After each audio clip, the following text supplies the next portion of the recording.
Today's show is brought to you by Audible. Audible is offering our listeners a free audiobook with a 30-day trial membership. Just go to audibletrial.com/thestateofperfectbalance. Download a title for free and start listening. It's that easy. Go to audible.com/thestateofperfectbalance to get started today. And might I suggest the book My Lovely Wife? I am almost done with it, and I cannot believe how awesome it is. So head on over to Audible today. The State of Perfect Balance looks at solved and unsolved murders from the smallest towns across Ohio. We appreciate every one of our subscribers and read your feedback faithfully. If you feel that what we do is worth a couple of dollars each month, please consider becoming a supporter of ours.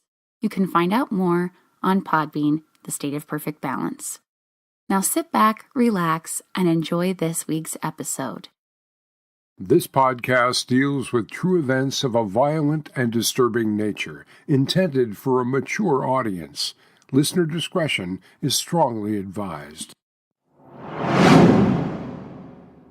They accused myself, my dad, who put us through hell. 4 years ago, I brought a show out called Full Justice into the word West County to try to solve my mother's case, but in all reality, they got nothing but finish destroying my family. They wanted fame, not facts. Facts they aimed again at me and my dad. Still to this day, no one has been held accountable. Some families still want to know something or hear something just for some closure. Everybody wants closure. Everybody needs closure.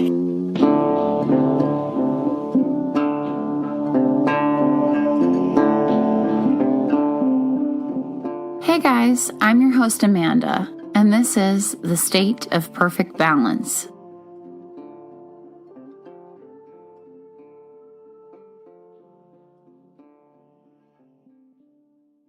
We've been rather holding our breath here, as the week before the Easter holiday brought the kind of news which leaves a community with jangled nerves. A 14-year-old boy had gone missing from a smaller town in Carroll County, Ohio. One often sees such reports on social media platforms, and most seem to be resolved rather quickly, as most cases involve an angry parent or a custody battle. But this was different. The boy's image seemed to be everywhere, shared on people's public pages across the state. When someone goes missing, there's a window of opportunity for finding them that begins to narrow after the first 24 hours, becoming sickeningly smaller with each passing hour. After several days, the worst sort of news came in. The boy's body had been found, buried in a shallow grave on a farm. We'll be following this case closely, and we will share details in a future episode. In the meantime, our hearts go out to his family. The passing of time is a serious enemy in finding a missing person and in solving a murder case. A body is discovered, the crime scene is sifted carefully, evidence gathered, theories formed, and suspects identified. Grieving families want answers. The community wants answers. Law enforcement wants answers. But if the answers don't turn up pretty quickly, the case can grow cold, leaving everyone unsatisfied. So much time has passed since the murder I want to share with you today that few people expect anyone to ever be brought to justice. There were suspects. Detectives have done fine work in narrowing the field and seeking charges. But sometimes, no matter how much work is put into solving a murder, and no matter how much everyone wants to see justice served, it just never happens, and probably never will. The killer simply goes free, even if they seem to be right there in plain sight. Isabel Cordell, 49 years old in 1988, lived in Bellevue, Ohio. which today has a population of around 8,200 people. Bellevue is around the midway point between Cleveland and Toledo, just south of Sandusky and Cedar Point Theme Park. Bellevue actually has a major historical connection. Henry Morrison Flagler was born there, and he went on to form the Standard Oil Company with John D. Rockefeller. Flagler also built the oversea road we use to reach Key West, Florida. His property in Bellevue is now a railroad museum. Isabel Cordell didn't have any such lavish life of huge public accomplishments. She was a wife and a mother, with 3 grown children from a previous marriage, and 3 more with her husband Richard. She liked to play bingo, and that's what she did on the evening of January 24th, 1988. And this is her story.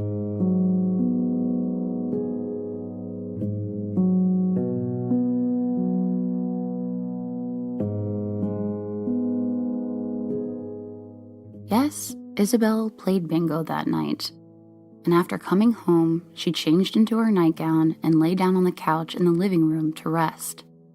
The remainder of her family were asleep themselves, 2 children upstairs, and her husband Richard and another one of their children downstairs nearby. Someone entered the house without forcing their way in, or perhaps they were already in the house. Isabel Cordell died that night, with a single hatchet blow to the skull as she lay on her couch, sleeping. It was quick and soundless. No one else in the house was roused by any noise, and just like that, her life was snuffed out. The killer left as quietly as he came and stopped to lean the bloody hatchet against a tree in the yard. Disappearing into the night, the ground behind him grew cold, along with the chance of ever catching up to him. It was as simple as that. The next morning, the rest of the household awoke to find Isabel's bloody body dead under the comforter she had pulled up under her chin the night before. There wasn't a lot to go on. There were no signs that the killer had forced themselves into the house. It did look like the killer may have tried to wash up in the bathroom sink, as blood droplets were found there. There was some cast-off blood on window blinds and around the living room, but that didn't tell investigators much more than confirm the obvious blunt force trauma that had been the cause of death. It appeared, at first, that the killer had to have been a family member, and Richard came under suspicion quickly. Since there had been no forced entry, and the others in the house had not been awakened by any noise, and the killer passed the family's extremely excitable and vigilant dog outside without causing so much as a yip, common sense said to look inward. In addition, Richard had never gotten around to oiling the very noisy front door hinges. They were known to squeak loudly, but hadn't made a single sound on that night. It was as though the killer had appeared in a mist, done the deed, and evaporated into thin air.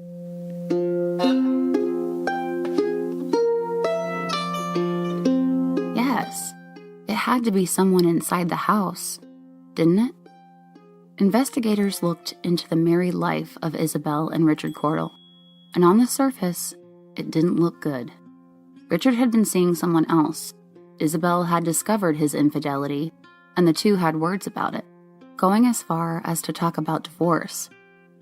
Richard became a prime person of interest. However, he managed to convince his questioners of his innocence by easily passing a lie detector test. Richard Cordell Jr., the couple's 14-year-old son, was also closely questioned by police. Richard Jr. had been sexually molested by someone named Mark Carter. He had been in therapy to help deal with the experience, but his mother had been rather public about it. Police theorized that the embarrassment may have been a motive in killing his mother, and leaning the hatchet against a tree after the crime. Police felt this was the act of a teenager, as in, what should I do with this thing? I'll just leave it here. Out of sight, out of mind. Leaving it there wasn't very well thought out, which was the hallmark of the entire crime. No effort to conceal anything very effectively. However, Richard Cordell Jr. was never charged. How about Mark Carter, the man convicted of molesting Richard Jr.? Isabel had had him arrested and accused him of something particularly awful. But no, Carter was in custody at the time of the murder for the very crime Isabel accused him of. Then there was someone named John Honest, who neighbors said had claimed to have done the killing. Honest had some known mental issues of his own, and people in town told officials they heard him singing a song he had made up about the murder of Isabel Cordell, claiming he himself had done it. Under questioning, Honest denied any involvement, and police were unable to tie him to the crime scene or to find a reasonable motive, so he was never charged. Tammy Maines was Mark Carter's ex-wife at the time of the murder, and Isabel's neighbor. Maines said that on the same day as the murder, Mark called her from jail and asked, "Are the cops down at Isabel's?" When Tammy asked how he knew, he said, "I got my ways. She got what she deserved." Then came Greg Weller. He was a friend of Mark's who had recently been released from prison himself. Tammy asked Mark if he had persuaded Weller to kill Isabel Cordell for him, and Mark replied, "I ain't saying anything." Apparently, Greg had cancer, and according to other witnesses, it wouldn't have mattered had he been caught because he was going to die anyway. Mark Carter has always claimed that he was completely innocent of molesting Richard Jr., but he said he pleaded no contest in order to avoid a lengthy sentence and a deal with prosecutors. Carter told investigators that the only person he knew of who might want to hurt Isabel was Greg Weller. Greg was very loyal to Mark and told him, "If you go away, something is going to happen to that family." However, Mark was adamant that he didn't believe Greg killed Isabel. Greg did, however, write a letter to Mark while he was in prison, dated February 1st, 1988. In it, he said, "What do you think about your neighbor getting killed? Someone got to her before I did. I think the husband did it. I hope this helps your case." Sit tight. Isabel's story continues right after this word from our sponsors. Evidence was checked for fingerprints. Investigators tried to find the store where the hatchet had been purchased. People were interviewed, and a grand jury convened, but no charges were ever brought. Deputy Sheriff at the time, Paul Overmeyer, said, "The thing that stuck in my mind is here's a place in the middle of nowhere, and somebody puts a hatchet in a woman's head and takes it out and props it up against a tree. If you would have shot somebody or stabbed somebody, you probably would have driven to a creek or a river and tossed it over the side." A year passed. Police were unable to put any plausible story together, and the case went cold. Eventually, evidence boxes were shelved in storage and forgotten. Richard Cordell, Isabel's husband, never once called police to check on the status of the investigation. 25 years passed, not one single call. Even he forgot about it, apparently. By August of the same year in which Isabel had been murdered on their couch, Richard remarried.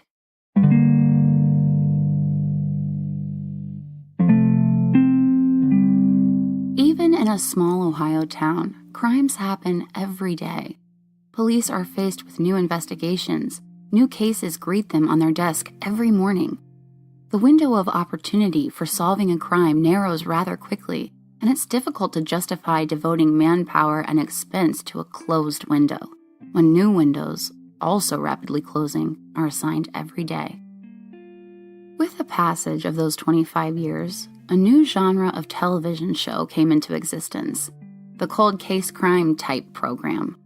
For the premiere of the TNT show Cold Justice in 2013, producers presented the case anew, with calls for new information which might help solve the murder. Notably, the Cordell case is one of 6 unsolved homicides in Sandusky County.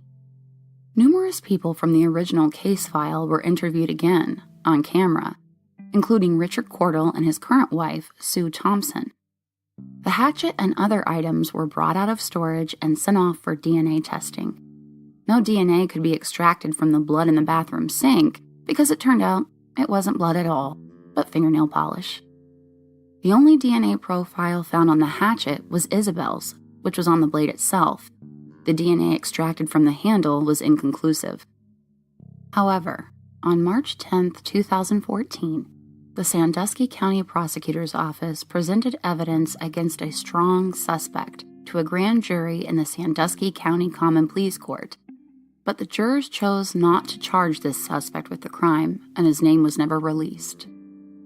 It is generally believed that Mark Carter orchestrated the killing of Isabel from prison in retribution for Isabel filing molestation charges against him. In this scenario, deceased Greg Weller was the mysterious hatchet man.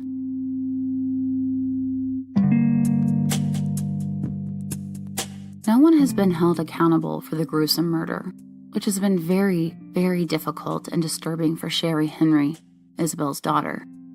Sherry said she talked with her mom every morning, and she was a person who loved to laugh, loved her children, and loved her grandchildren.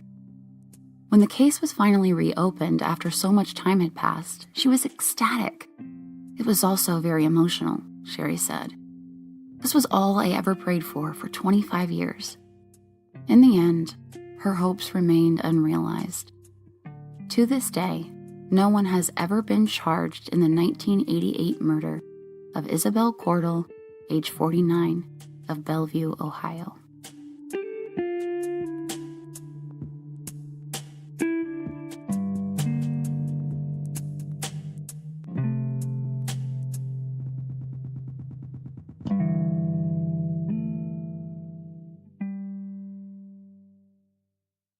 Thank you for listening to episode 17 of The State of Perfect Balance. You can follow us on Instagram at The State of Perfect Balance Pod and Twitter at State Perfect. Check out our website at thestateofperfectbalance.com. We bring you new episodes every other Sunday night with solved and unsolved murders in the smallest towns across Ohio. And I apologize this episode was late. I've been sick, as you can probably hear. My voice sounds weird and tired now. If you follow us on any social media, you've probably seen that we've had some merchandise made. Please let us know what you think. Do you like it? Would you want one? Tell me what your thoughts are. And remember, lock your doors. Evil lives everywhere. Not all small towns are safe.